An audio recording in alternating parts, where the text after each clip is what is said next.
Mr. Desmond Brown QC, Mr. David McFraw, Mr. Peter Rees QC, Ms. Gunjan Shah, Justice Elsie Thompson, and Justice Amra Saira presiding.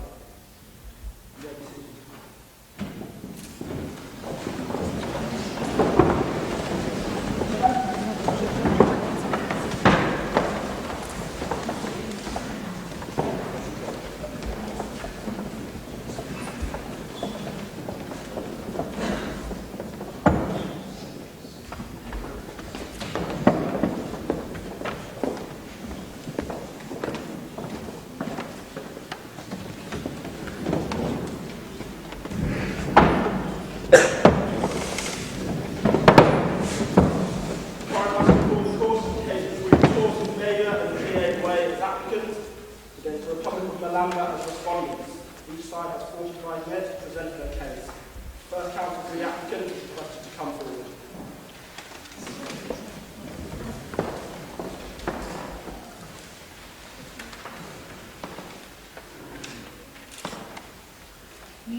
Your Excellencies, in the first 19 minutes, I will be dealing with the issues pertaining to the deactivation of mobile phone towers and the disclosure order of the Malambal government. Following that, for 24 minutes, my co-counsel will address the issues pertaining to the prosecutions for incitement to riot, knowing membership in a terrorist organization, and the civil suit for defamation instituted by Kogar Delegate. We reserve 2 minutes for rebuttals. With your permission, I will proceed with the first submission. Much obliged, Your Excellencies. The first submission of the applicants is that deactivation of mobile phone towers constitutes a violation of the freedom of expression. At the outset, we would state that as per the decision of the European Court of Human Rights in Autronic AG versus Switzerland and the United States Supreme Court in Renault versus ACLU, the freedom of expression extends not only to the communication itself, but also to the choice of medium of communication. In this regard, I will be addressing first the deactivation that is going to take place under the new Malambal law provided in paragraph 17 of the fact sheet, and then proceed to the deactivation that took place on January 18. Proceeding with the first part of my argument, Your Excellencies, we submit that deactivation of mobile phone towers constitutes a direct prior restraint, as it restricts all forms of communication via mobile phones prior to adequate determination about the nature of such communication. The United States Supreme Court in the Pentagon Papers case has held that prior restraints come to the court with a heavy presumption against their constitutional validity. Similarly, could I ask a question about that? It strikes me that there is a large difference between a prior restraint, as in the Pentagon Papers, where the New York Times is prohibited from publishing in any medium, as opposed to what you're talking about here. Isn't it a fact that anybody whose cell service is taken away pursuant to this law still has complete freedom to speak through other medium? Indeed, Your Excellencies. However, it is important to note that even when one particular medium of communication is completely restricted, as is done in the present case, and is done so prior to adequate determination about the nature of communication that is going to take place through this medium, there would be a standard of high scrutiny before this court. Your Excellencies, the present Malambal law, provided in paragraph 17, must be judged according to the requirements of Article 29(2) of the Universal Declaration of Human Rights. The first requirement is that the restriction must be prescribed by law. The UN Human Rights Committee in Gautier versus Canada and the European Court of Human Rights in the case of Gavida versus Poland has held that this requirement refers to law in its substantive sense and not merely its formal sense. Therefore, the new Malambal law, in order to be valid, would have to fulfill the tests of certainty and foreseeability, such that it is capable of objective interpretation and can enable Melamban citizens to regulate their conduct. Your Excellencies, the new Melamban law uses terms such as imminent danger and unlawful mob action, which are capable of a varying degree of interpretation. Yet, this law does not provide any definition for these terms or any criteria based upon which they are to be evaluated. Further, Your Excellencies, the present law entails an absolute discretion that is afforded to the officers of the financial institution to ask for immediate deactivation. This deactivation, even though allowing for such absolute discretion, is not backed by adequate procedural safeguards. For instance, Your Excellencies, there is no requirement in this law for submission of a bond or compensation at the time of asking for deactivation.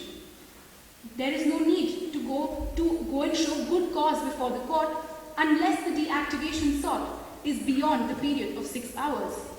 Therefore, for the initial 6 hours, deactivation continues without any form of judicial cognizance. The only remedy that seems to be available under this law is prosecution for perjury of the officer concerned. We submit that this does not constitute an adequate safeguard. This is because, Your Excellencies, prosecution for perjury requires the proof that a statement was knowingly made to be false, which we submit is a very high burden. We believe that the citizens of Melamban must be able to get redressal even when there is a mere misapplication of the law or misapprehension based upon which the deactivation takes place, and not only for the standard of knowing falsity. Can I just ask you, Councillor, you were talking about the citizens of Melamban, but we're actually only talking about a single kilometre radius. And why do you think that we should be looking at the citizens of Melamban rather than the few people who will be using those powers within that area? Your Excellencies, this would bring me to the proportionality of the present measure, wherein we state that the present deactivation restricts completely one mode of communication, which is communication via mobile phones. Now, in order for this restriction to be valid, considering the security concerns that a state might have, it is important for the measure to be proportionate.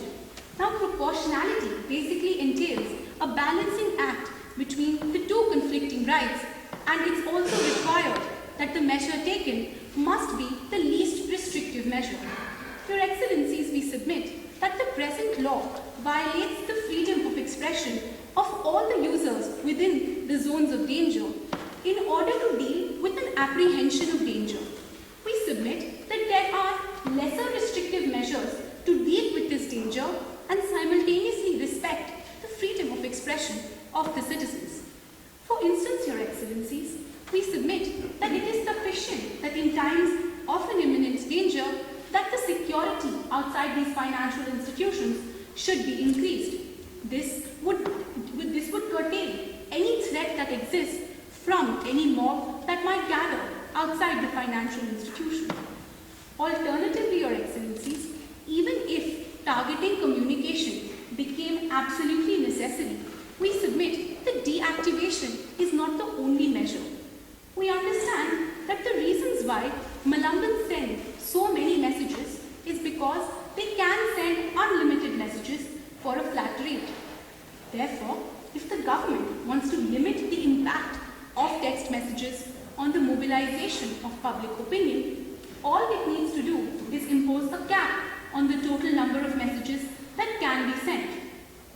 Another alternative that we suggest is that even if the government feels that no messages should be sent within the zones of danger, it can still deactivate messages completely from the tower, but still allow phone calls to continue.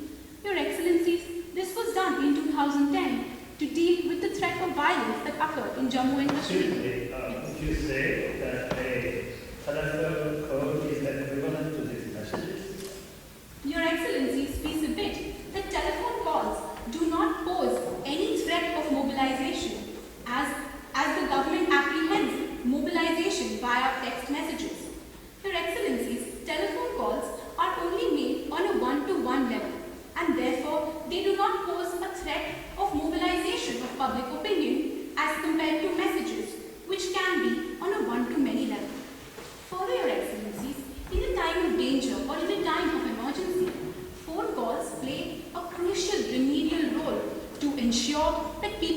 contact each other, prevent further violence, and also deal with medical emergencies that might occur.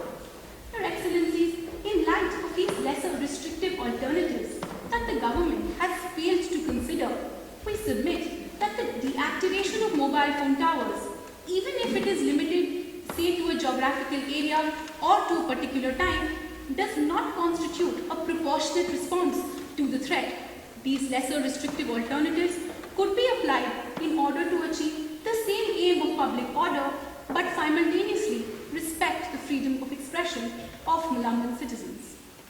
Your Excellencies, I will now proceed to what happened on January 18th. On that day, Your Excellencies, there existed no law in Malamba which allows for deactivation of mobile phone towers.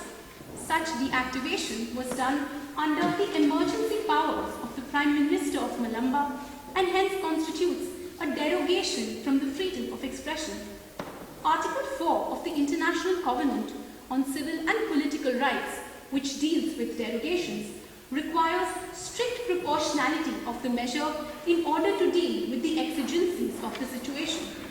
The European Court of Human Rights, in the Handyside judgment, compared the standard of strict proportionality with that of proportionality under Article 29(2) and concluded that strict proportionality is a much higher burden and can be equated with the indispensability of the measure. The rationale behind this higher burden is that during a derogation, a state actually comes out of the human rights regime, and hence a derogation is a much higher interference with the freedom of expression.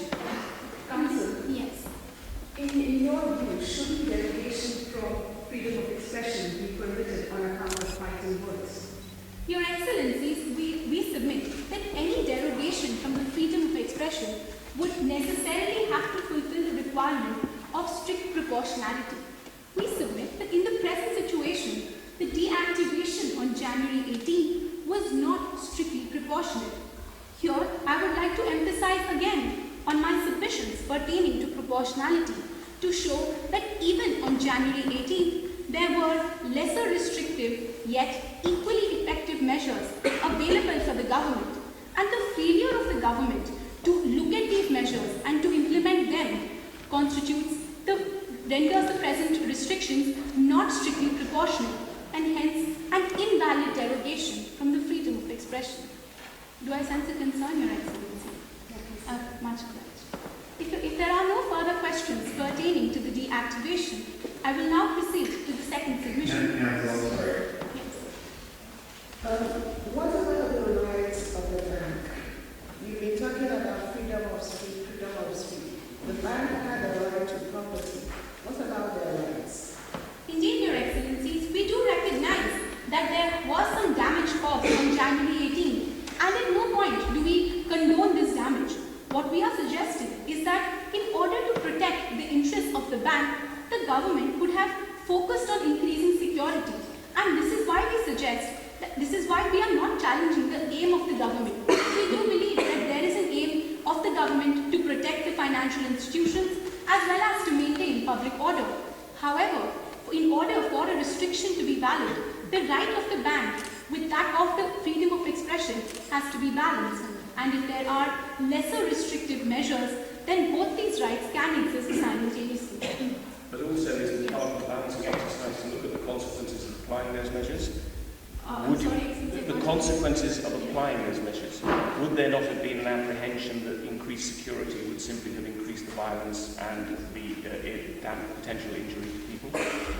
Your Excellencies, now if we are talking about the new Malamban law, now if No, I was talking about the incident on the 18th, where I understood you to be saying that all they needed to do was increase security to stop the riot rather than switch off the phone tags.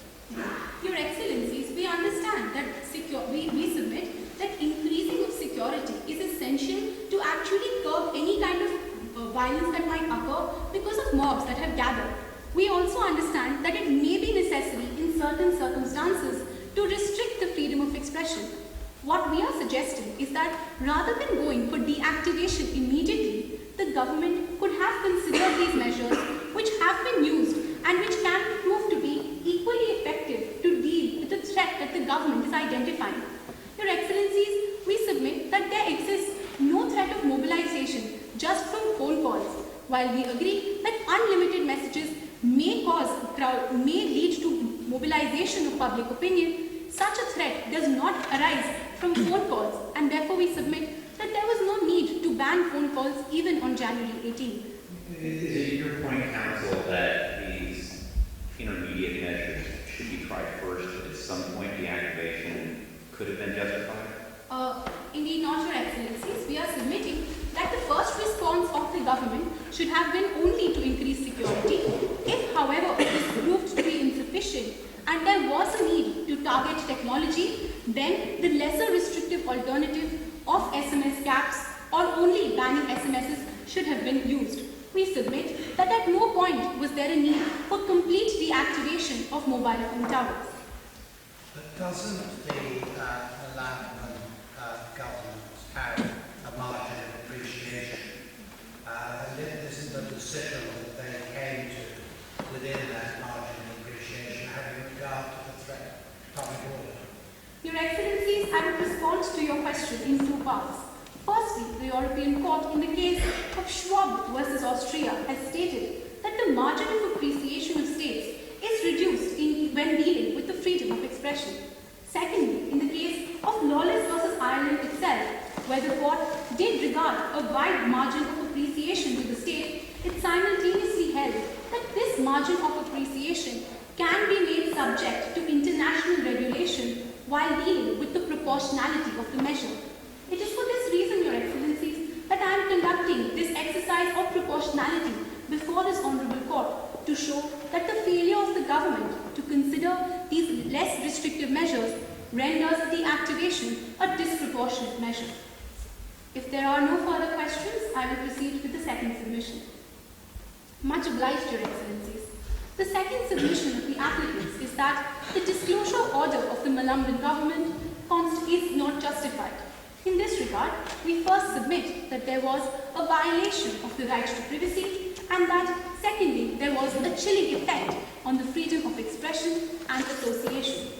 Proceeding with the first part of my argument, Your Excellencies, we submit that gateway users do have a legitimate expectation of privacy with respect to the information that the government is demanding, as neither the content of their messages nor the membership lists are actually visible on their public profiles. The United States Supreme Court in the case of Katz versus United States and the European Court of Human Rights in Klaas versus Germany has afforded an expectation of privacy to telephone conversations. Drawing from this, the United States Court of Appeal in the case of State versus Clampett recognized that as text messages are ever increasingly substituting telephone calls, the same degree of protection must also be afforded to text messages. For this reason, Your Excellencies, we submit that gateway users did in fact have a legitimate expectation of privacy with respect to the information demanded.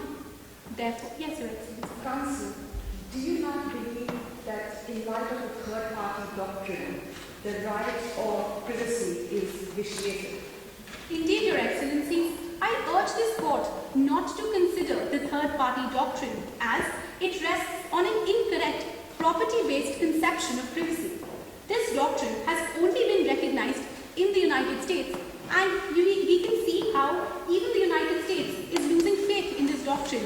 In the 2012 judgment of United States versus Jones, Justice Sotomayor, in her opinion, has stated that the third-party doctrine is ill-suited for the information age.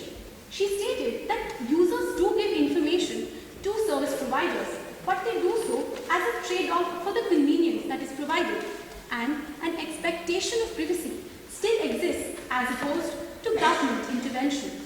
Your Excellencies, we urge this court to hold that secrecy is not a prerequisite for privacy and thereby recognize the legitimate expectation of privacy of gateway users.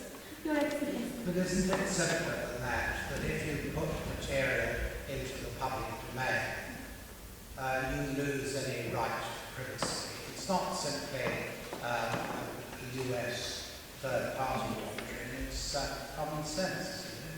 Indeed, Your Excellencies, however, in the present circumstance, it's important to note that neither the content of the messages nor the membership lists of the various gates are actually visible on the public profiles of the gateway users. Since they are not visible without prior authorization, we submit that an expectation of privacy does extend to this information. Your Excellencies, in light of there being an expectation of privacy, any infringement on this expectation must be done only in accordance with Article 29(2) of the UDHR.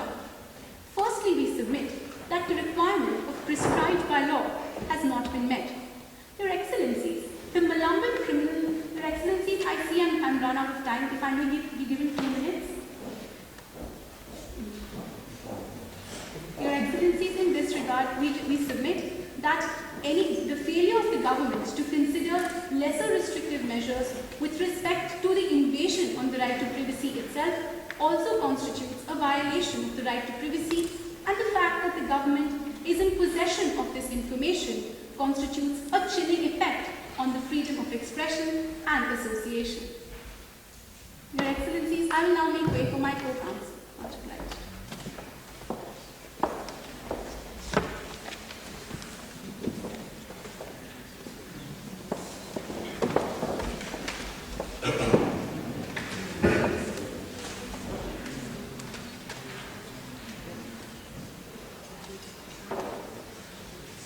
If it may please Your Excellencies, I am Harshad Patil, appearing on behalf of the applicant.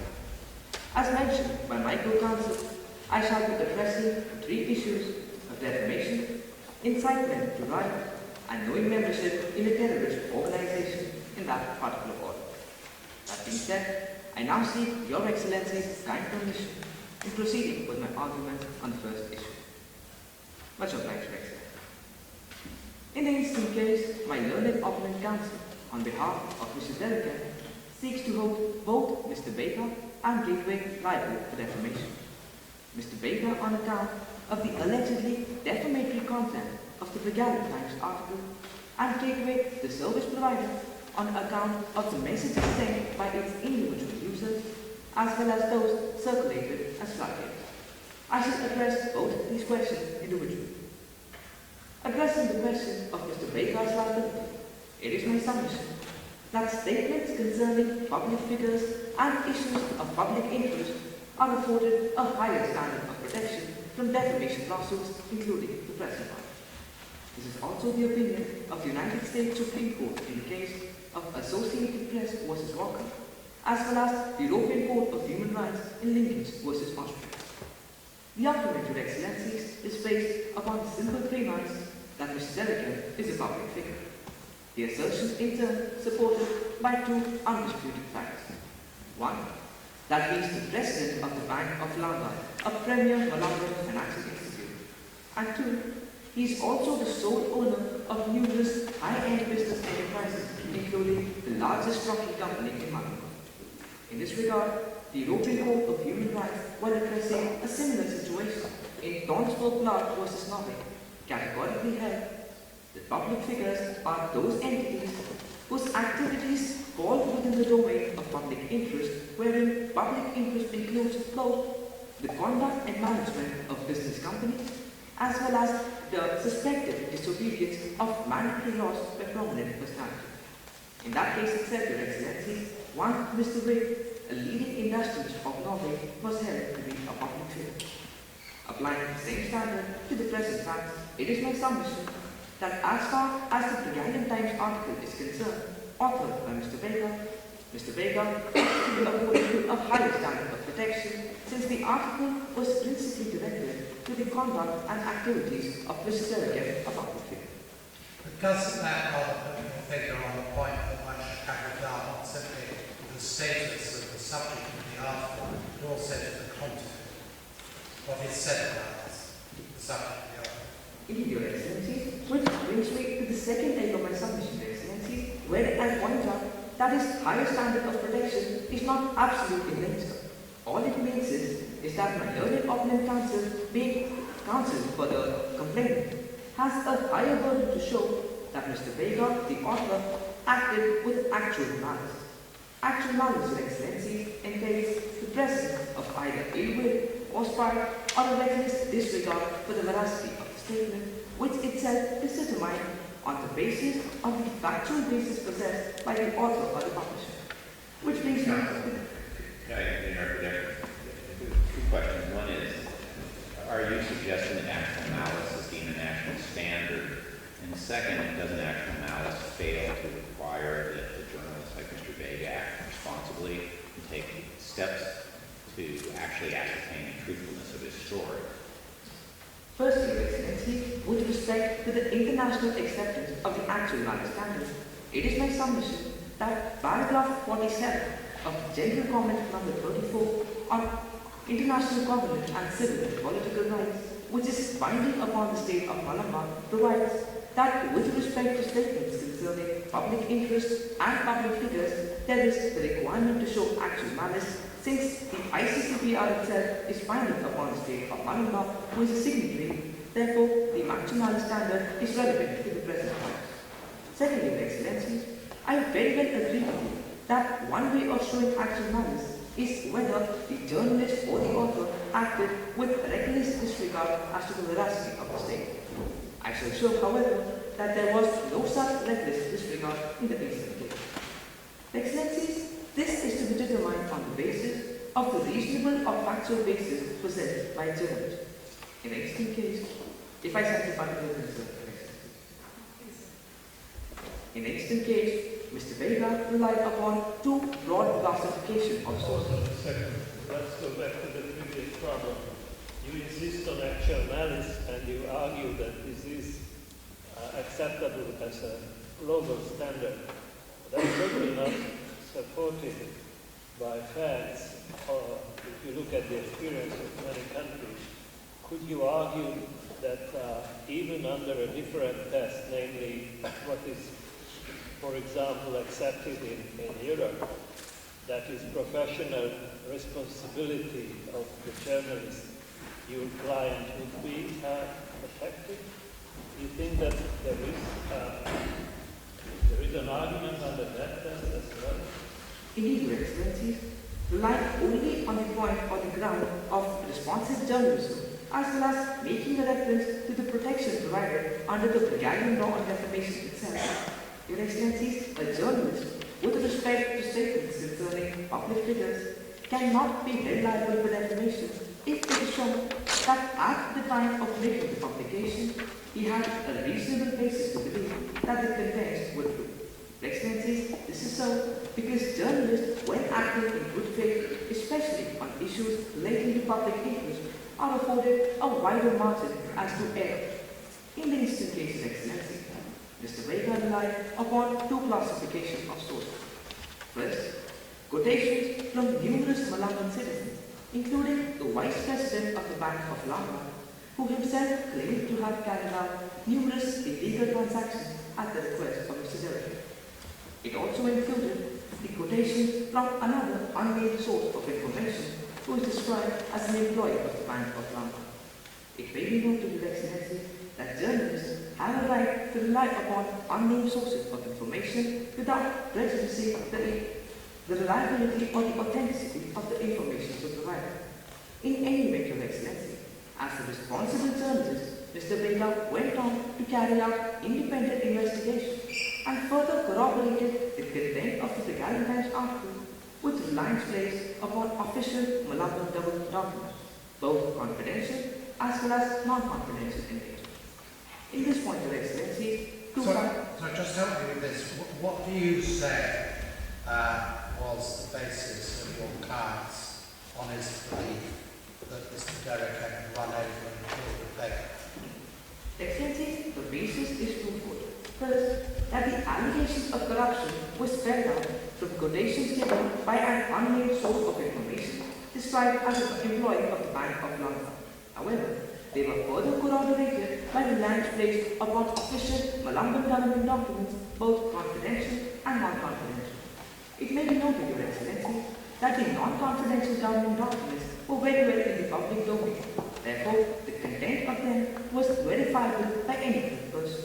Moreover, the European Court of Human Rights in the case of Romanenko versus Russia, as well as the Australian High Court in Commonwealth of Australia versus John Fairfax and Sons Limited clearly held that official government documents, both confidential and non-confidential, come with a high presumption of reliability. Therefore, considering the diverse nature of extremely authentic sources relied upon by Mr. Baker, it is my submission on this point that Mr. Baker ought not to be held liable even if it is not shown that the actor is actually liable. Counsel, are you conceding that there were errors in the story?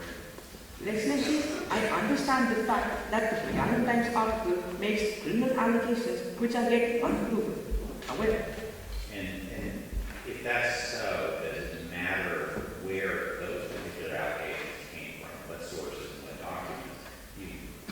You pointed out generally that he relied on public documents and sources, but isn't it important where the errors originated, not what the overall reporting was of the story?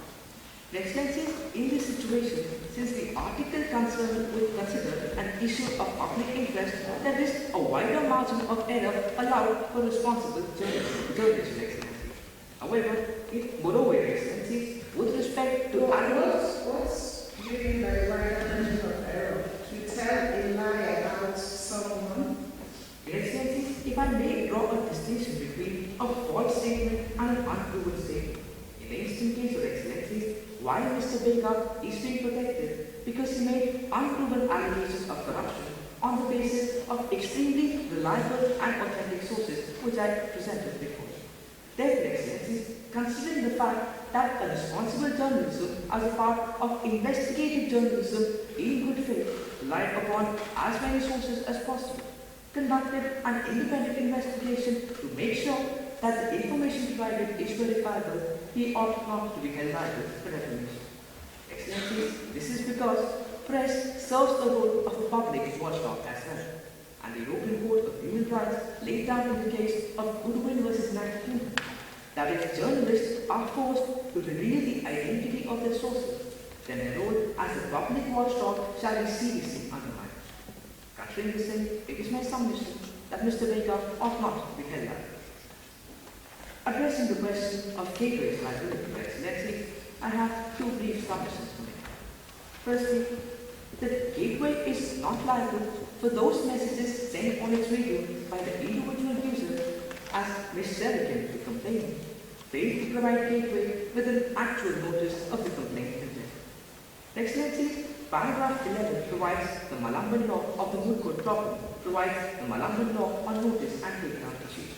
It states that communication media are immune from liability unless the subject of the communication sends an actual notice of the communication itself so as to obligate a service provider to remove such complaint. But there was a notice sent to the gateway. Excellency, in the instant case, I do agree that Ms. Sheridan sent a gateway request. However, this gateway request does not constitute an actual notice as was required by the Malamban.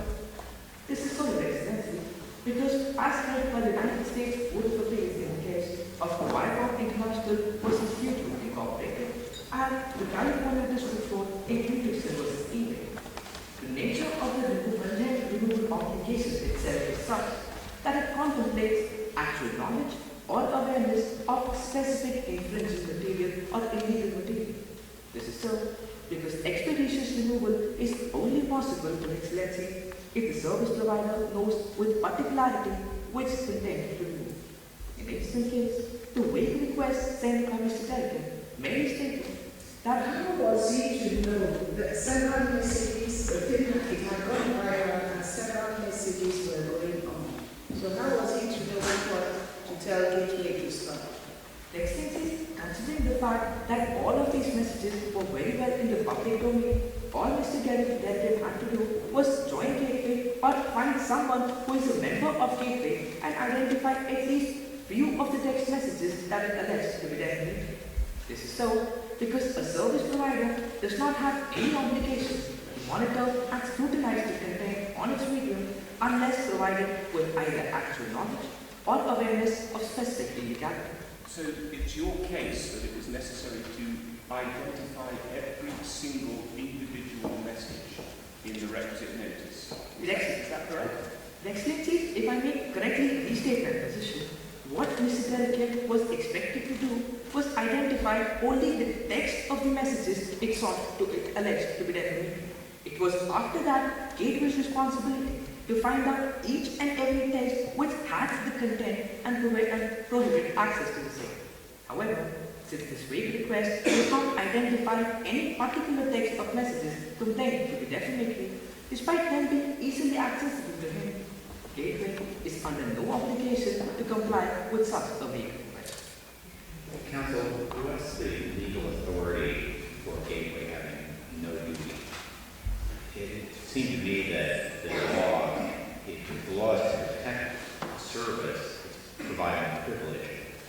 Normally, a common law in this country and in the United States is a publisher is liable for libel.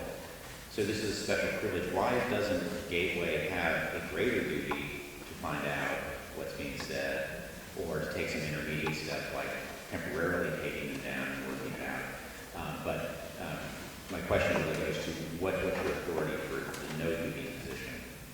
Excellency, the authority for which the instant case versus Article 15 of the EU Directive on Electronic Commerce, which itself provides that there shall be no general obligation upon any service provider to monitor and scrutinize the content on its media. Pursuant to it, even the Malamban law provides that communication media will only be held liable if they receive an actual notice of the communication itself. The same standard is applicable in the United States itself, pursuant to Section 230 of the Communication Decency Act. In that regard, the United States Court of Appeals in the case of Viacom International versus YouTube clearly held that any vague request not specifying the particular illegalities would not be considered as an actual or adequate notice for content removal. Relying upon these authorities, it is my submission that Gateway ought not to be held liable for defamation. Is your case that there was non-compliance with the Malamban law by reason of failure to give actual notice of the communication, or that part of the Malamban law is unconstitutional for the reason you gave earlier by reference to the US case? Your Excellency, my submission is not with respect to constitutionality. In fact, I agree that the Malamban provision is constitutional because its similar provision also exists in other jurisdictions, including the United States of America. The rationale is such, Your Excellency, that because a service provider only provides a medium of communication and it cannot be expected to monitor and scrutinize every content occurring on its medium, it is ordinarily regarded as a distributor of such content. Such liability will only be increased to the standards of a publisher only if it is provided either actual knowledge or awareness as to specific illegality upon its medium by way of an actual or adequate notice. The reason I ask is that the law requires the giving of actual notice of the communication, not itemisation of each specific defamatory allegation. Excellency, actual notice of the complaint communication itself would mean that Mr. Delegate is expected to identify what is the particular text that is being alleged to be defamatory. The reason is such, Your Excellency, because with respect to complaint defamatory contents, a service provider, upon receiving such knowledge, is then expected to conduct a subjective analysis of whether the complaint content is actually defamatory or not. This is only possible if it has been provided in the first place certain specific text alleged to be defamatory. What would have been wrong with stopping the entire communication? What would have been wrong in Gateway stopping the messages from going on? If Your Excellency's question is with respect to transmission of flat-rate messages? When he complained, when the notice was given, what would have been wrong for Gateway to stop the messages? Your Excellency, if Gateway was compelled to comply with this vague request, what it is expected to then is to identify on its medium all the messages that may be speaking about Mr. Delegate. Out of those, on the basis of its own discretion, identify which may be defamatory to Mr. Delegate and disable further access to this. This, Your Excellencies, creates a chilling effect on free speech as far as online communication is concerned. because no service provider is expected or obligated to monitor the content of each activity occurring on its medium. Such responsibility only arises if provided with knowledge or awareness of specific illegalities on its medium. Counsel, do you believe GA was merely a passive communication service provider in the given circumstances, especially given that there was a particular computer software program that was being used to transmit messages on the flood GA system? With respect to the circulation of floodgates, Excellencies, there is one criteria provided in the Malamban law to determine whether the service provider can be held liable for the messages it transmits on its own. That is provided in paragraph 11 of the Moot Code proper, and it states that in defamation proceedings, there is an exception for communication media that makes available without modification messages supplied to itself by the public. This is compared with Your Excellencies to Section 230 of the Communication Decency Act in the United States of America, wherein the only criteria determining whether a service provider is liable or not is the question whether it exercises editorial control to modify the content it transmits. In instant case, Your Excellencies, floodgates are those popular or expected to be popular messages that are selected by gateway to an automatic computer program without any human intervention or insight as to any modification as to the content. In this regard, the Grand Chamber of the Court of Justice of the European Union, in the case of Google France versus Louis Vuitton, clearly laid down that no liability may be imposed upon a service provider on the basis of content selected or developed by an automatic, neutral, or technical computer program. Since the same is happening in the instant case, it is my submission that even with respect to floodgates, gateway ought not to be held liable due to lack of exercise of editorial control as to the content of these messages. Counsel, you're referring to Section 230 from U.S. law, which is a blanket end of liability, whether there's notice or not notice. It seems to me that you have offended the notice provision, and shouldn't, if you really have the courage of your conviction, your position be that this whole notice regimen violates the law, that it places too much of a burden on the service provider. The service provider has to identify what's defamatory, has to then do an analysis of the law. Isn't the more principled position you should be taking that 230, Section 230 should be the law, and there should be no liability with or without notice? Excellencies, it is not my intention to challenge the discretion of the Malamban state government to enact these laws. While I agree with you that the Malamban safe harbor provision, to the extent the language provides, is similar to the absolute protection provided by Section 230, the Malamban government went on to add an exception to that, which is in the form of a notice requirement not there in the US law under the Decency Act. Excellency, my intention is not to challenge the law, but say that pursuant to the legal position in Malamban, both with respect to the notice requirement as well as the safe harbor provision is such that gateway ought not to be held liable. Since the waiver request does not constitute an actual notice, neither does gateway monitor or modify the content of any messages it transmits as well. Yeah, follow up with this kind of have on the floodgate part of this. And I asked the question, could there ever be liability for a machine's decision?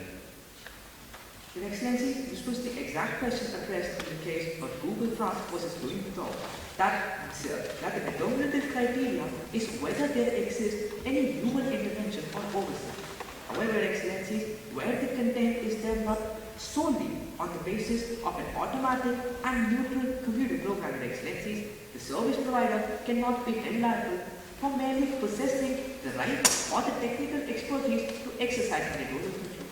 So if I have a program that takes your name and randomly associates it with defamatory terms and I set it loose into the internet, I can't be liable for that? Excellencies, since a service provider only provides a medium of communication without any human intervention or oversight which contributes to dissemination of the defamated content, it is held liable only to the standard of the distributor, Excellencies. However, the present liability is being spoken about with respect to that of a publisher. In the situation, Excellencies, Gateway cannot be considered as a publisher of these defamatory statements since it did not act as one and the content was selected through a computer program. Excellencies, considering the paucity of time, I briefly summarize my argument on the issue of incitement to riot. In the instant case of Excellencies, I do not dispute that freedom of opinion and expression is not absolute in nature, and the state, in appropriate circumstances, may place fetters upon the states. However, Excellencies, interpreting the text of the present messages, join me at the bank now and smash the bank. It is my submission that such messages do not justify or require the present conviction for incitement to riot. I may request for 30 seconds, Excellency. Considering Your Excellency that the remainder of my arguments are already on record, I read the rest of my case.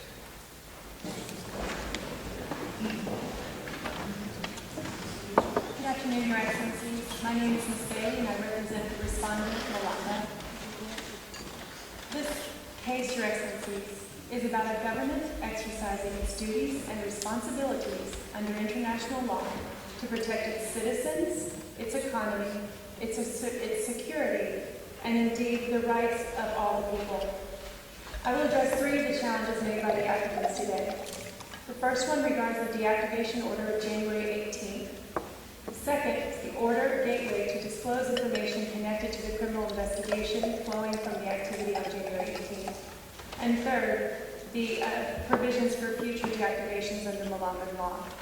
My co-agent, Mr. Hoffman, will address the defamation charges as well as those to incite to riot and knowing membership in a terrorist organization.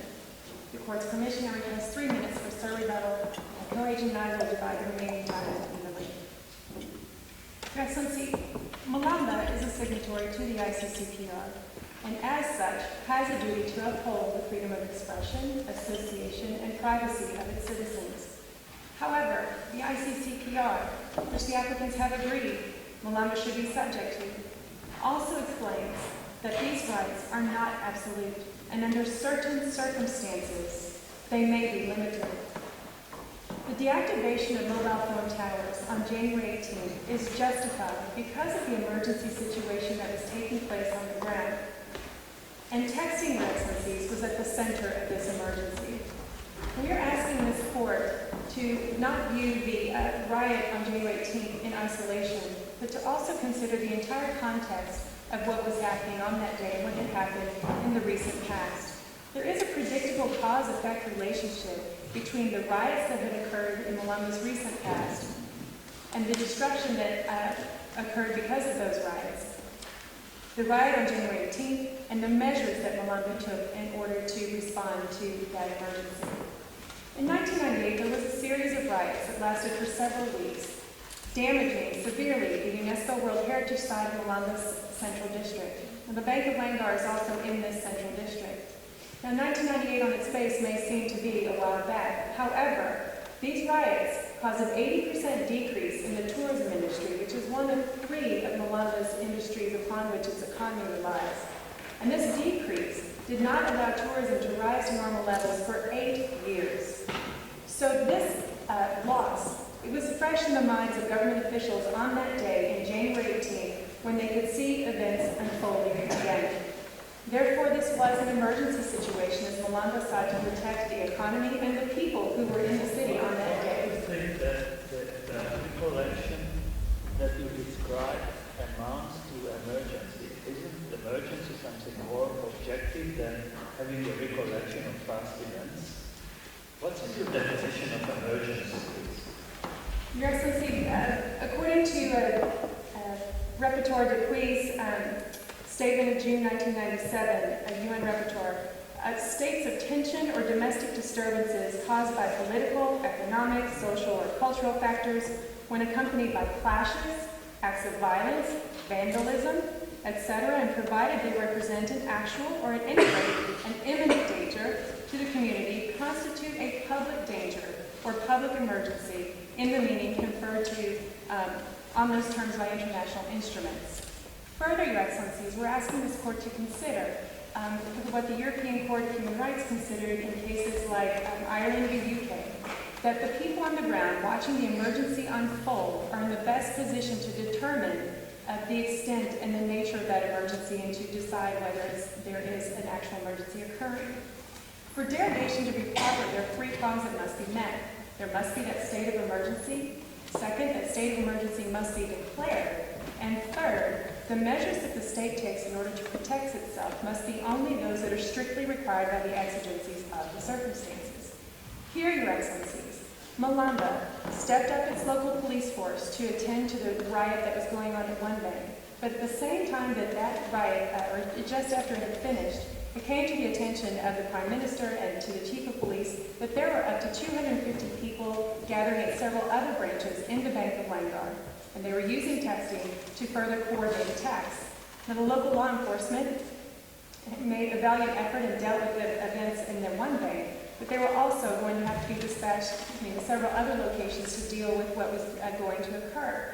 So the deactivation measure, Your Excellency, concurrent with the local law enforcement enhancement, was effective, and it was the least intrusive measure for a few reasons. First, it did cause 35,000 people to not have their mobile phone service. However, Your Excellencies, 60% of the people in the city of Langar do have access to landlines. There are 200 payphones in the city of Langar. 80% of the businesses in the central district have landlines in them. The people were not repressed in terms of they were not free to express themselves. They simply, for a brief 24-hour period, were not able to use their mobile phone towers only as a medium for texting or calling. They could still... What if one had no landline? Your Excellency, again, there would be access, however, throughout the city to several million landlines. So it was not a small number. It was 2.7 million landlines would be available in the city of 4 million people. And that's just in the residential areas. In addition, there are 80% of the businesses there also have landlines, and there are pay phones. So if I have a mobile, I don't have a landline, and I need to use my mobile, I'll now look for someone who will give me a landline to use if I have an emergency. Yes, Your Excellency, it is possible that that occurred on that day. However, what also occurred on that day was that Malamba took a very narrow measure to protect the safety of all the people that were in the streets as this riot was unfolding and as other groups were starting to gather at the banks. So it was the least restrictive measure, was strictly required by those exigencies. But even if Your Excellencies do not believe that what happened on January 18th rose to the level of an emergency, Malamba's deactivation order was still permissible under the three-part permissible limitations test set out under the ICCPR. Counsel, I have a question. As you might already know, freedom of speech and expression also includes the right to choose the medium of communication. You cannot take away the rights of ordinary citizens to use their mobile phones, even for the moment assuming that this right will be taken away from the protesters. What about the rights of the ordinary citizens to use their mobile phone and therefore to have the right to access a medium of communication of their choice? Your Excellencies, again, while this was a brief infringement on the right of the 35,000 people to use their mobile phones, the issue is whether the freedom of expression, whether the state had a right to or derogate or actually here a duty to derogate in order to protect the other almost 4 million people in the city who could have been affected long-term economically by this riot if it had had the same effect as what happened in the past, or their physical protection on the ground that day. So again, Malamba does cherish this right, Your Excellency. However, it is responsible for caring for the safety and protection of all the people at all times. And so this limited measure, Your Excellencies, we're asking this court to consider under derogation was that what was strictly required, and then under the permissible limitations, that it was prescribed by law under the Sunday Times standard, that it would be clear and foreseeable to someone on that day that if texting was being used to further a criminal purpose, that there would be some type of limitation on it. Second, that it met the legitimate aim of protecting public order, public safety, the economy. And third, that the measure taken of deactivating the mobile phone towers for 24 hours was that which was proportionate under those circumstances. Counsel, isn't it so that many of these locations, nothing happened? I'm sorry, isn't it true that in many of these locations there have been no riot or gathering, nothing? At the Bank of Langar locations, there were gatherings of up to 250 people. However, there were no further incidents on that day, and Malanga would like this court to consider because of the enhanced local law enforcement along with the deactivation measure. And as soon as all signs pointed to resuming normal activity, this deactivation measure was lifted. But wasn't the vandalism limited to a single location? Fortunately, yes, Your Excellency. Right, and so my point is that at these other neighborhoods where there was no reason to think the citizens were in jeopardy, how does that comport with being least restrictive?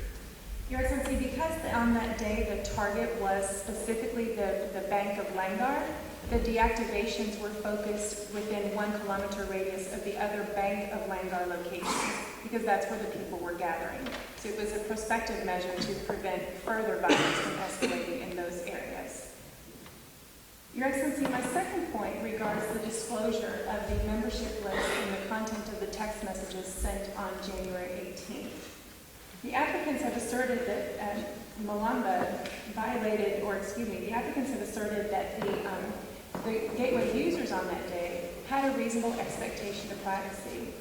I would like to point out that while they use U.S. v. Jones as a discussion for why there is some kind of third-party or expectation of privacy when you reveal non-substantive information to a third party, that case did not overturn Couch v. U.S. And in Couch v. U.S., the court held that when someone voluntarily gives information to a third party, which is non-substantive, like name, address, that kind of thing, and that information becomes part of that third party's business records, and at times is open to government scrutiny when there's a government, a criminal investigation. So there is no reasonable expectation of privacy to the user ID number that Malamba sought on that day.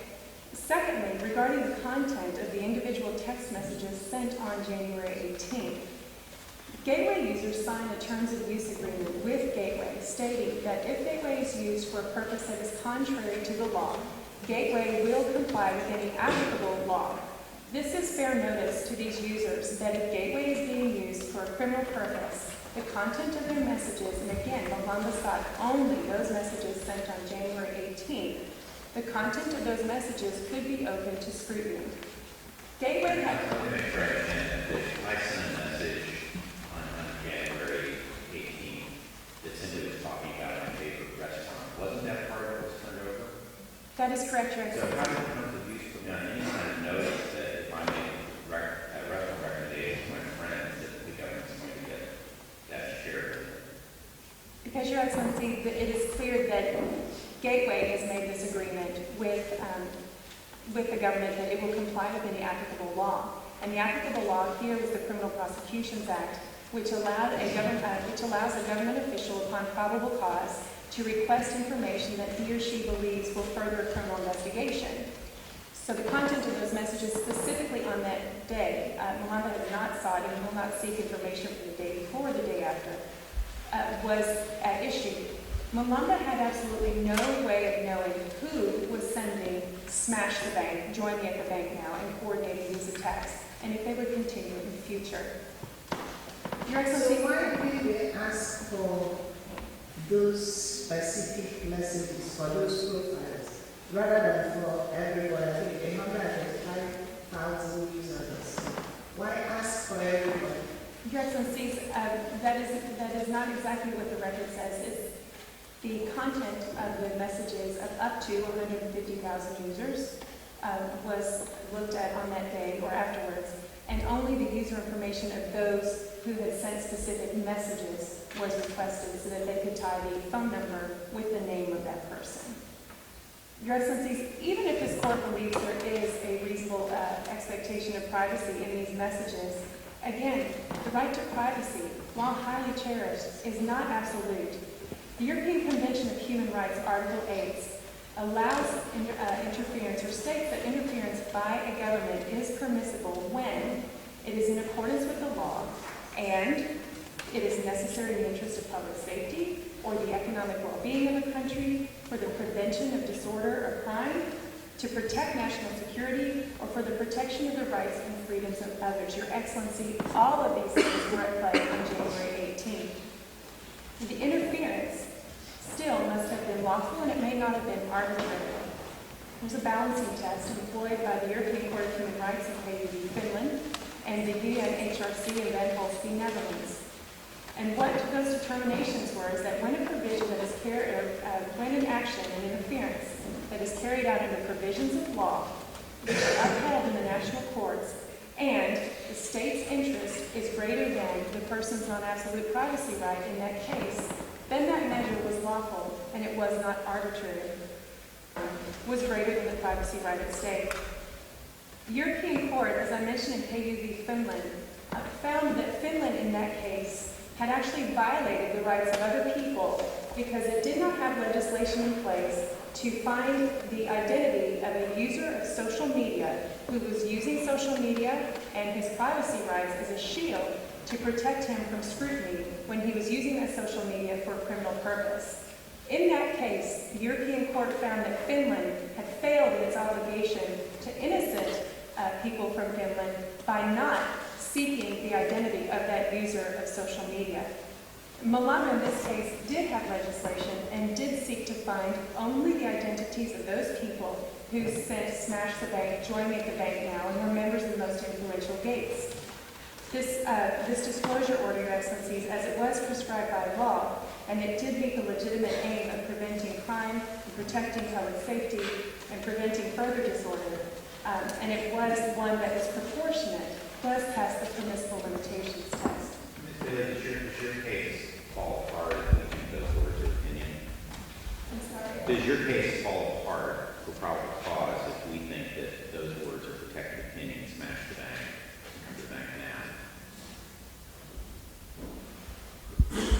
If those words are considered to be only opinion, that definitely weakens the case. However, in this situation, as my co-counsel will explain, because of the proximity of the time of join me at the bank now and smash the bank, the plan and the location and of course, the violence that occurred at that specific location, and the bank was smashed, Malama does not view that as political opinion in this case. Right. So but we are required to look at whether there is a legitimate suspicion, belief that there is criminal activity. The state's not free to simply say, oh, I think that's a crime, so I'm going to take all offense. No, Your Excellency, the crime in conjunction with the actual physical acts that occurred are what's important here.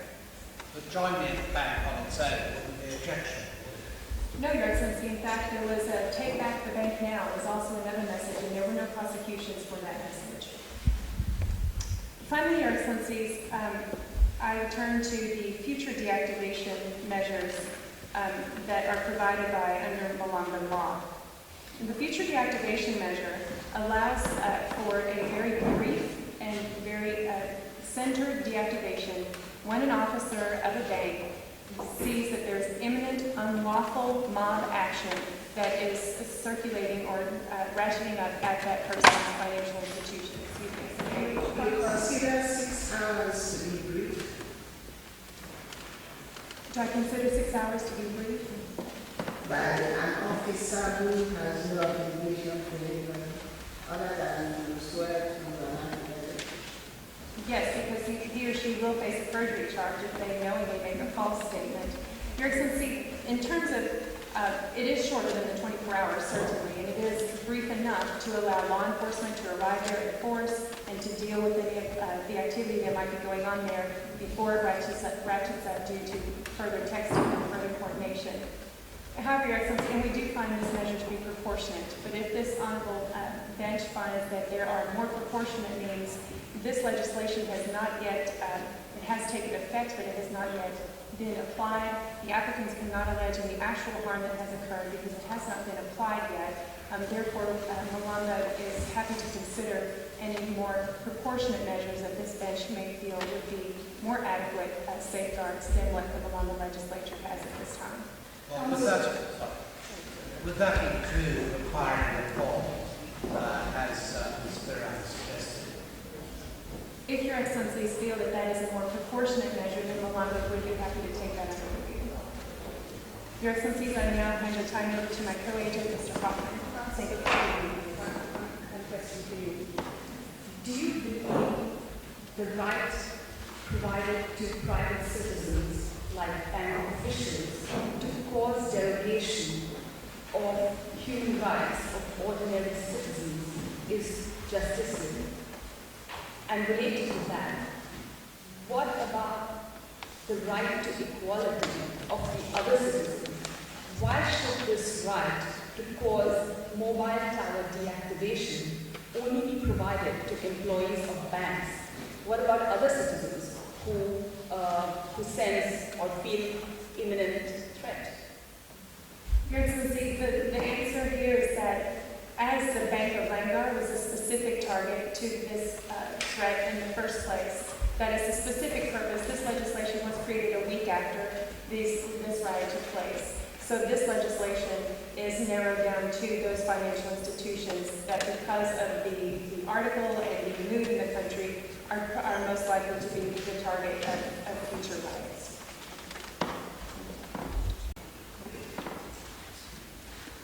Mr. President, Your Excellencies, may it please the Honorable Court. My name is Kevin Hoffman, and I also represent the respondent, Nation of Malanga. Initially, Your Excellencies, I apologize for my voice. I'm under the weather. It's been a long week. However, I will do my best to represent the country despite its limitations. And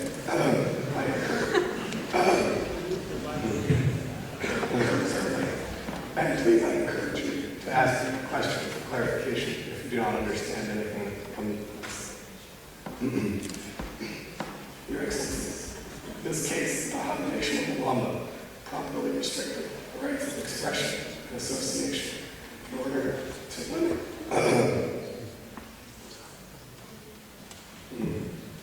properly restricted the rights of expression and association in order to protect freedoms of expression and association, privacy, the economic well-being, and in fact, all of the rights of the rest of its citizens. In order to do this, I will address three claims brought by the applicants. First, the defamation order brought by Mr. Kogar.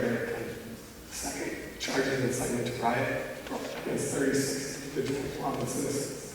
And finally, although the applicants did not address it in their oral submissions, I will address the written submission of the applicant as to the charge of knowing membership in a terrorist organization.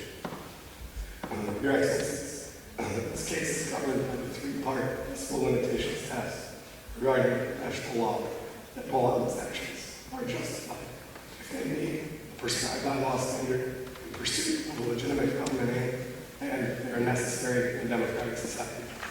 The charges of defamation, Your Excellency, meet this claim. They are explicitly prescribed by Malanga law and they are in pursuit of the legitimate government aim of protecting Mr. Derrick's reputation. Counsel, I have a preliminary question. Sure, sir. Does Malanga even have jurisdiction in this matter, given that Mr. Vega is not a Malanga citizen? I have two ways of answering my question, Your Excellency. First, the applicants have waived any jurisdictional or standing issues in this case, and so that issue has been waived by the applicants. Second, the Nation of Malanga does have jurisdiction over this claim because of the fact that Mr. Vega worked and lived in the Nation of Malanga. He was in Lango when he wrote the article in question, and he is there on a permanent visa of a working for the Vietnam Times. Does it matter that the publication was outside? Because he didn't publish it in Malanga. He sent it to the newspaper of his own country, and that's where it was published. He wasn't the one who brought it back into Malanga. It does not matter, Your Excellency, because of the fact that the target of the speech was also a prominent Malanga citizen, Mr. Derrick. In addition, again, the applicants have waived this issue, and so that is not an issue before this court today. The issue of defamation, Your Excellency, is one that should be determined based on proportionality, an international approach that weighs the rights of the person who is being spoken against Mr. Kogar-Derrick against the rights to freedom of expression of the individual who made the expression. The applicants have put forward the United States jurisprudence of actual malice, and we see that this is not the appropriate standard in this case. However, regardless of which standard this court chooses to adopt, the respondent's position is that they can still prevail on these issues. Moving to the charge of defamation brought against Mr. Dorsey Vega, a newspaper reporter. Your Excellencies, the applicant's case has rested firmly upon an idea that the information in the article are classified as unproven facts. However, that is simply not true, Your Excellencies. The National Courts of Malamba convened a trial on this issue of defamation, and they found Mr. Vega liable for defamation under Malamban law. That liability requires a finding that the information in the article was false. And so because of that, this court can understand that the information printed in the article, the allegations of corruption, and also the floodgate message referred to by His Excellency is as that Mr. Vega ran over the beggar with his car, are all false messages. In addition, Your Excellency, even according to the New York Times standard that the applicants put forward, the New York Times versus Sullivan standard of actual malice or reckless disregard, the respondents submit that there is a reasonable basis for charging Mr. Vega with defamation under that claim. Mr. Vega did not make any efforts to investigate Mr. Derrick's side of the story in this instance. He relied solely on confidential and several other informants, and did not in any way address Mr. Derrick's concerns. Counsel, to take us back to the question I asked of your adversaries, it seems to me that actual malice doesn't require any responsibility by the reporter. It only requires that he or she believe that it's true or doesn't entertain reasonable doubt. It seems to me that under the facts of this situation, that the defendant should prevail on that standard. No. Your Excellency, I would say not for 2 points. First, there is evidence that Mr. Vega is a part of what the Malamban government has assumed is a rebellion attempt to undermine national unity in Malamba. Given the fact that Mr. Vega publishes a Regalian article and is a Regalian himself, Regalian citizen, the Malamban government understood that this was a possibility and a potential for actual malice. However, that is not Maybe you should find actual malice in the New York Times case is knowing that the information was false and publishing it anyway, or a reckless disregard for whether it was false. And how would his nationality have to be here on that? If he was attempting, as part of a Regalian attempt to undermine national unity, that he might have published this story about Mr. Derrick, who was a prominent federal Alliance party member, in order to undermine national unity. However, this is not only, or in fact, the most important basis for this claim. The more important one goes to the reckless disregard standard that in fact more mirrors the proportionality analysis under international law that simply requires the reporter to do his due diligence and investigation. Mr. Vega did not do that. And when Mr. Derrick came out publicly and stated what the allegations were false, Mr. Vega and the newspaper took no steps to mitigate the damage. And this merely increased the liability and the finding of defamation against him. Because of those reasons, Your Excellency, this court should uphold the finding of liability on the count of defamation against Mr. Vega. Can I just be clear? Your position is that if he had spoken to Mr. Derrick, even if he had not believed what Mr. Derrick said, that would have satisfied his due diligence obligation, simply speaking to him? That affected the reckless disregard relates to absolutely. And there was no other way in which he could discharge that obligation? There are, however, the applicants, as a defense to defamation, it would be presumed the applicants would have presented that after defamation hearing, and there's nothing in the record to indicate that he would such a reason. Was the lawsuit for defamation confined to publication of the Regalian Times in the land court? It was also a publication. Sorry, are you referring to the fact that it was also published online? Well, no, I wasn't actually. The article was in the Regalian Times, which is presumably circulated in Regalia as well as Milan. Now, my question, as you recall, was the action for defamation confined to the publication of the Bulgarian crimes in the language? Because wouldn't that affect the question of the applicable domestic law? In this case, we do not believe that the choice of law in this case affects the outcome in this case. Regarding law frankly accepts the international requirement that there must be a reasonable basis for publication, and we believe that there was not any such reasonable basis, nor did Mr. Giga meet the heightened standard under the New York Times criminalist put forward by the charge of defamation brought against Gateway should also be upheld by this chamber because of the fact that Gateway took an active role in disseminating this information and, in fact, created its own expression in this case. When Gateway took the floodgate messages, it removed the original sender's information. The floodgate messages cut out, they did not go from an individual user. They were sent with the corporate stamp of Gateway placed firmly upon them.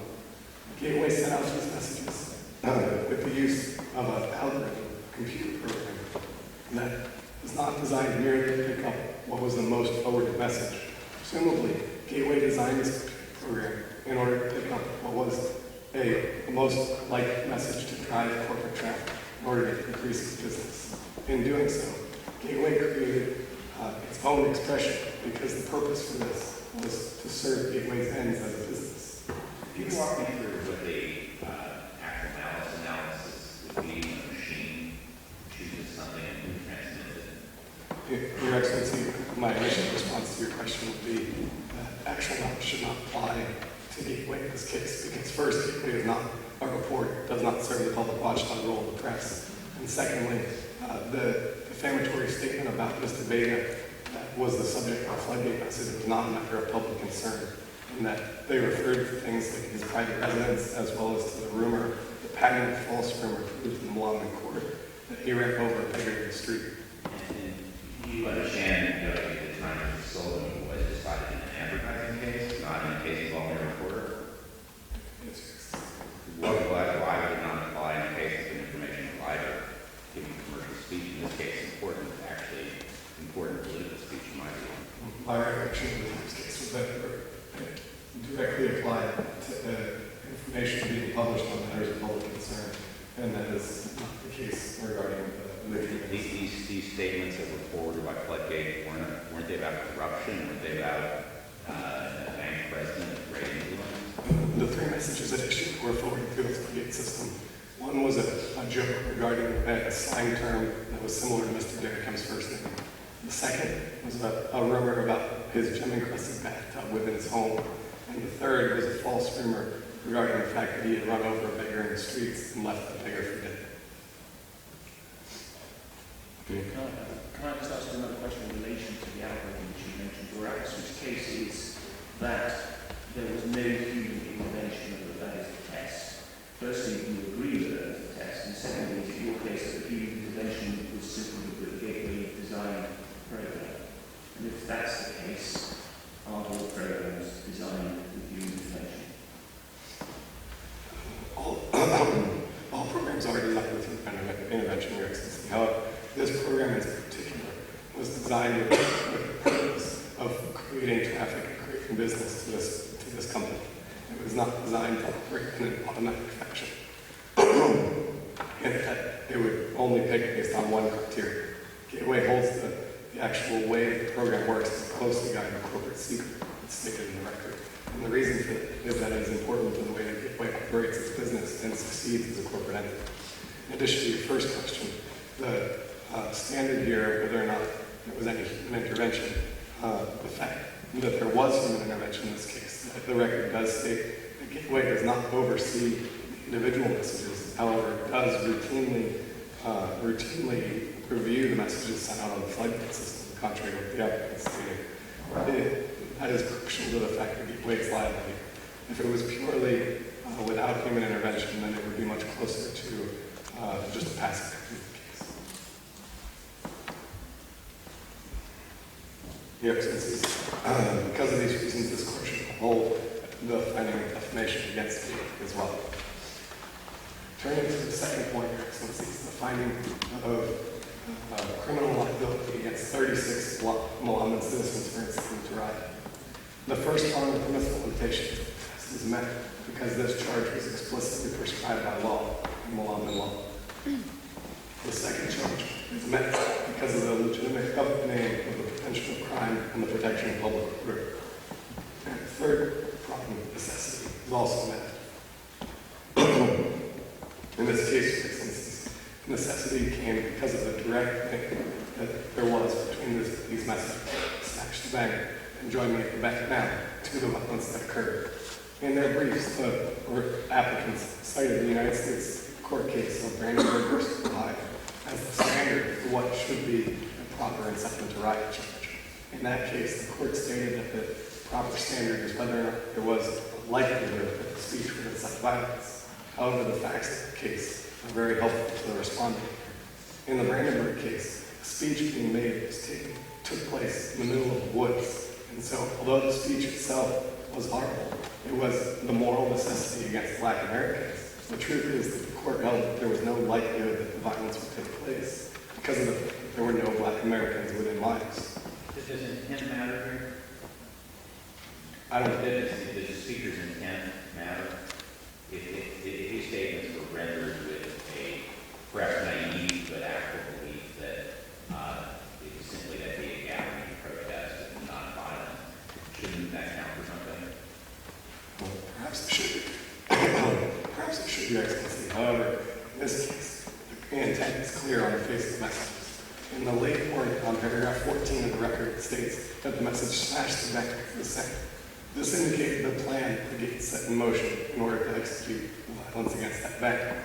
Then, in the mid-afternoon, just 15 minutes before the actual violence occurred, as people started to gather, they realized that there was not enough people.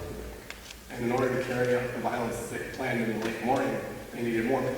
So then they sent a text message joining me at the bank now. And again, it was only 15 minutes before the bank was actually smashed. Your Excellency's question to my co-agent was whether or not the text message joining me at the bank now on its own would be enough. And in a vacuum, Your Excellency, it would not. However, the European Court case of Santa versus Turkey requires an analysis of incitement to violence cases in the context of the entire situation. And in this case, the context of the entire situation states that the charge of the text message joining me at the bank now, sent only 15 minutes before the bank was actually smashed, was an inciting text message. So you could be guilty of being a known member of a terrorist organisation, even if it's only 15 minutes early. The Malama statute applied here, Your Excellency, is that someone must either knowingly join or knowingly remain in a terrorist organization.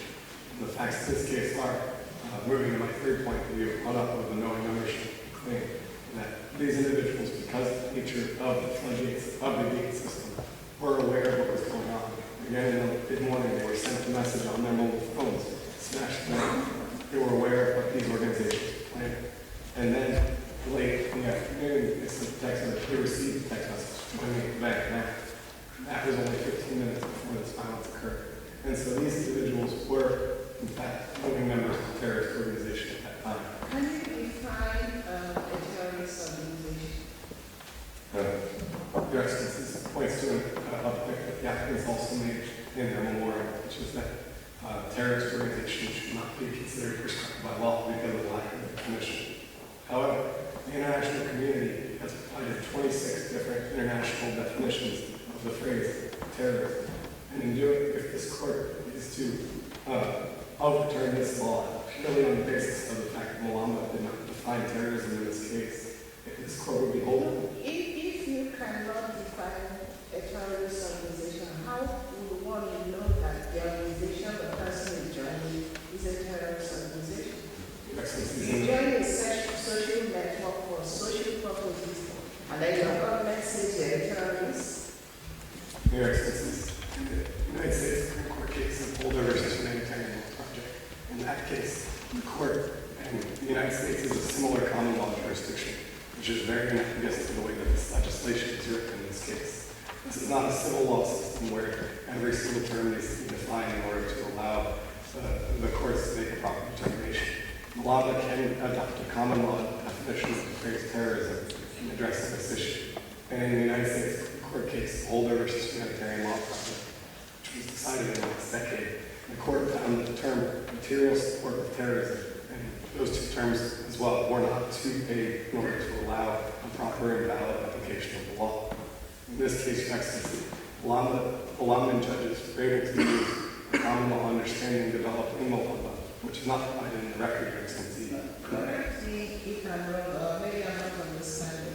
You are charging with knowingly. They are supposed to have known they were joining a terrorist organization. So I'm asking you, how you are not able to define what a terrorist organization. So how would a common man be able to know that a social network is a terrorist organization? The key, Your Excellency, is the statute does not only say knowing join, but it also says knowingly remains. And based on the events knowingly remains. And based on the events of January 18th, the text message snatched the bank, join me at the bank now. Just 15 minutes before the bank was ransacked, money was stolen, people were sent running through the streets, and the events that were unfolding all over the city of Langar on that day. It was clear, accessible, and foreseeable to the common man, the Sunday Times standard, Your Excellency, prescribed by law. Did you give them time to withdraw from the organization? Your Excellency, there was up to 2 weeks before prosecutions occurred, according to the record. However, if these individuals did want to withdraw from the organization, then that would have been a defense that they could have provided at the national court. And in doing so, that would have been placed on the record for them to use today. However, there is no indication on the record that such a defense was made. Is there any evidence on record to demonstrate that all the users of GA had a common ideology of terrorism? The only evidence, Your Excellency, is the fact that the nation of Malamba attempted to proportionally limit its response by only charging 87 individuals who were involved in the 15 most active dates on that day. And so their common purpose was shown in the text messages that they sent, forwarded, received, and the actions that they encouraged and incited on that day. That's all we have on the record. Your Excellency, the charges of inciting to riot and knowing membership are key to the preservation of the liberties and the rights of all Malamban citizens by limiting these destructive expressions of some people. Thank you. I have some brief rebuttals to make. Firstly, Your Excellency, my co-counsel has provided lesser restrictive measures that the Malamban government should have considered. The very fact that my learned opponent counsel admitted that in the case there are existing certain lesser restrictive measures that the state of Malamba failed to take into consideration, it itself goes on to evidence that the present measures as complete deactivation of all communication from mobile phones is disproportionate and does not meet the standard of Article 20. Second rebuttal, Your Excellency, is with respect to the prosecution for knowing membership of terrorist organizations. It is my submission that the Malamban law on terrorism itself, Your Excellency, does not take into consideration the delicate distinction made between active and passive membership of an unlawful organization. Your Excellency, only active membership in an unlawful organization mandating an inquiry into whether a particular accused person did any activity to further the unlawful objective is punishable by law. Since the Malamban law on terrorism does not make any subsequent inquiry, Your Excellency, it is not in accordance with the declaration. Last year, Your Excellency, even looking in this case, only 36 accused persons of the 87 prosecuted sent or forwarded text messages with allegedly provocated content. The remaining 51 members merely received text messages by the reason of their membership to the 15 specific days. Therefore, the basis of their conviction for knowing membership in a terrorist organization is because they did not have time on that particular day to leave particular days. This, Your Excellency, does not provide any reasonable basis as required by declaration. Having made my submission and my time is almost up, I seek your permission to leave to rest my head. Your Excellencies, the applicants have stated that they put forward lesser restrictive means that we did not respond to. And the reason for this is that the respondents do not agree that the least restrictive means and proportionality are the same text in this case. The Inter-American Court of Human Rights and the United States Supreme Court have undertaken least restrictive means as the primary test. However, the European Court of Human Rights, the United Nations Human Rights Committee, and the African Commission on Human Rights have stated explicitly that the primary test is proportional. And in doing so, the nation of Malanda has come before this chamber in an attempt to justify its actions under the principle of proportionality, stated in paragraph 50 of the Handyside versus United Kingdom opinion, as well as numerous others. Your Excellencies, in addition, the respondents would like to make clear that we do not lose even under the standard of least restrictive means because of the fact that with the violence ongoing in other branches of the Bank of Langar, the only way to ensure that no violence did not occur, allow me to rephrase, the gatherings undergoing at other branches of the Bank of Langar, the only way to ensure that no violence occurred at those branches was the deactivation of the means of communication and the means of incitement and violence. Rise. Judge will now retire to deliberate on the case.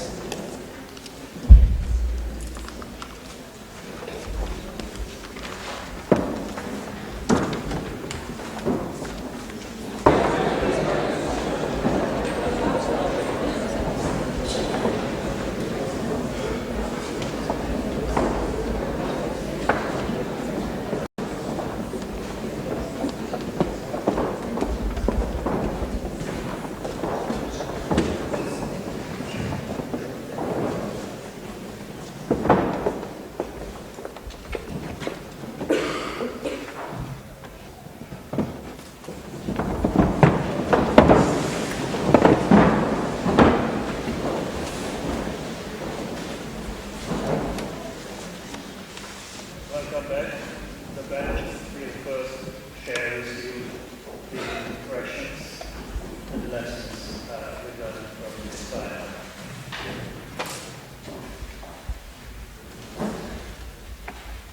Let me start then.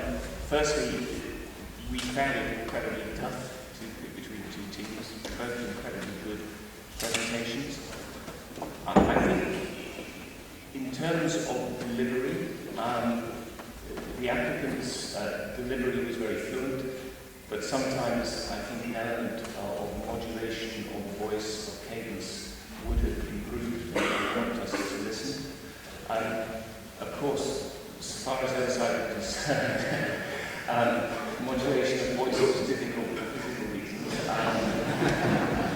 But I thought you both struggled, well, Ms. Hoffman struggled very well through that. Again, I thought there were some good responses to the questions, but at times not with the level of detail or pragmatism that I might have expected. Well, first, it was a very, very impressive performance by both. Mr. Hoffman may know who Kirk Gibson, the American baseball player, is. Nobody else did, but Kirk Gibson showed up and played, and he couldn't walk. So appreciate the fact that they showed up and delivered. I have to agree with what was said. I thought that the thing that was striking and good on both sides was the willingness to talk in specifics. Sometimes in the earlier round, people would retreat over and over again into abstraction, but I thought both sides were attempting to be creative and talk about the facts, and I appreciate that.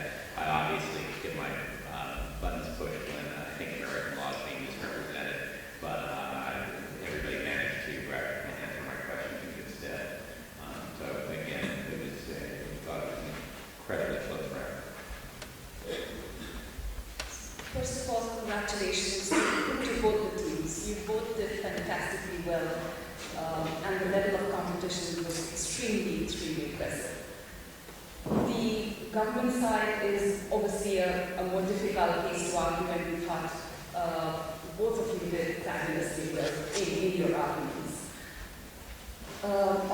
For the applicants, we thought some of your answers were extremely innovative, especially in the way you dealt with the facts and provided alternate solutions which could have been adopted by the government.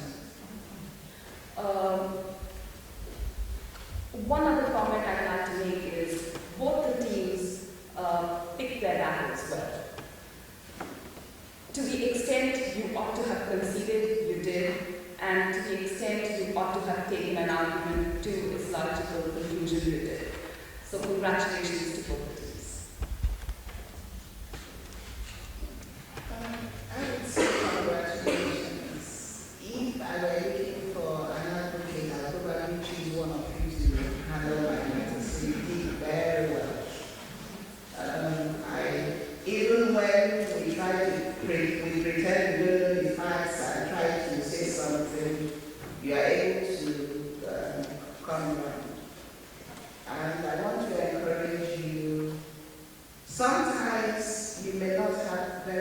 cases as practitioners, but always believe in the cause which you have chosen.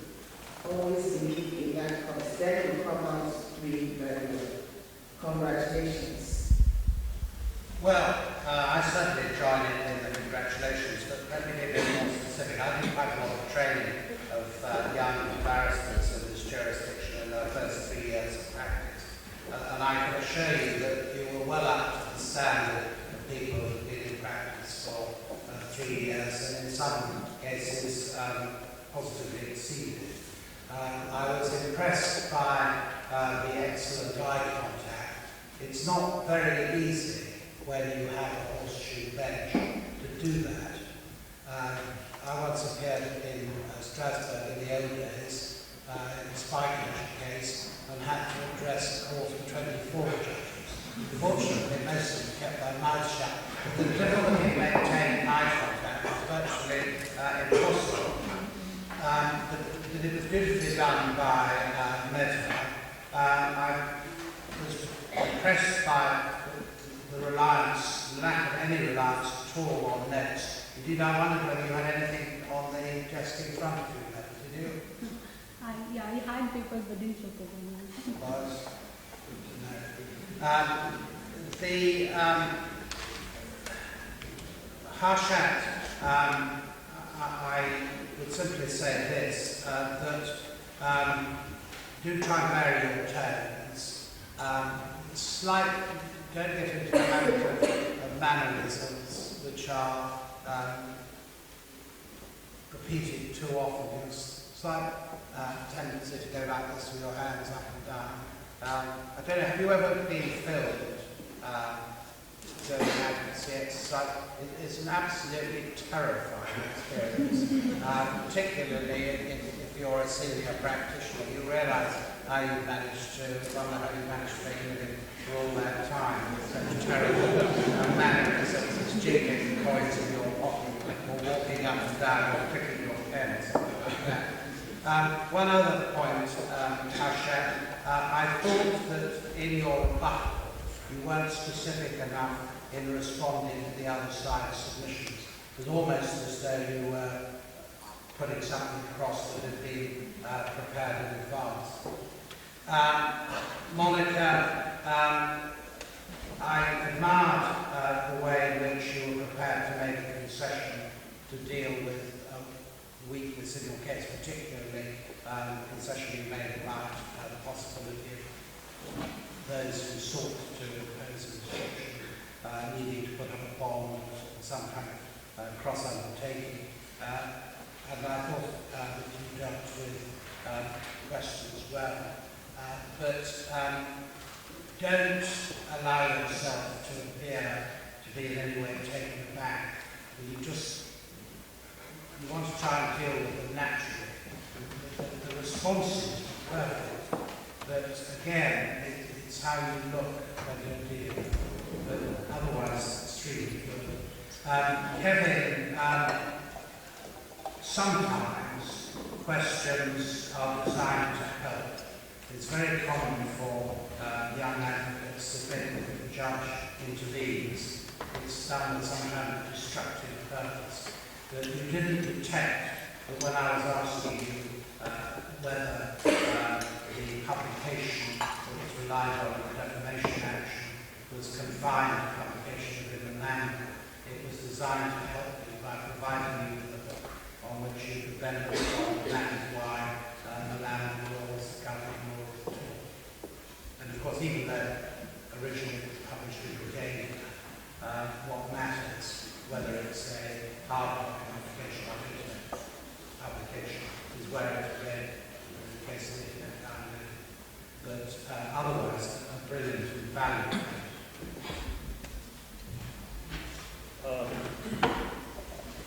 All I have to say is that you are not yet at the level of the council who was successful in the Spikeage case, but I can assure you that you are above the average level of government agents in the European Court.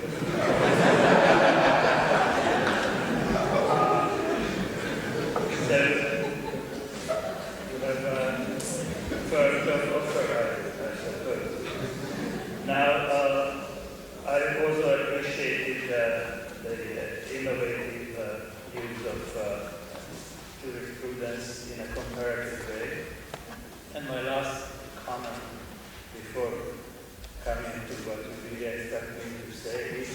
that sometimes chance is of importance, and a lot depends on whether you are standing for the good cause or for the bad cause. That's not your choice. You are working for a profession, but if you are unable to believe in the bad, in the road that bad luck assign you, then you will have difficulties. So I think the lesson is that you really have to believe in your cause. At least with all that justification, I would like to announce first the name of the best orator of the 2013 Prize Media Law Moot Court competition, and the winner is Miss Neda Vikram.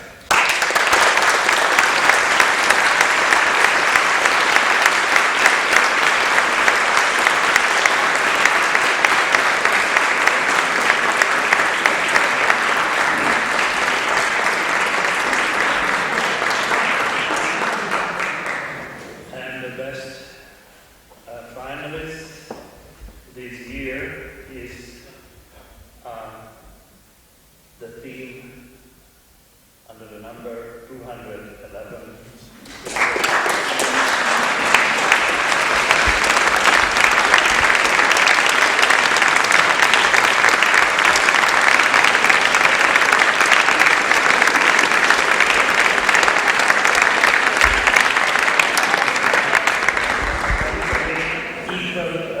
Congratulations to both parties, and also a great thanks to the organizers. Thanks all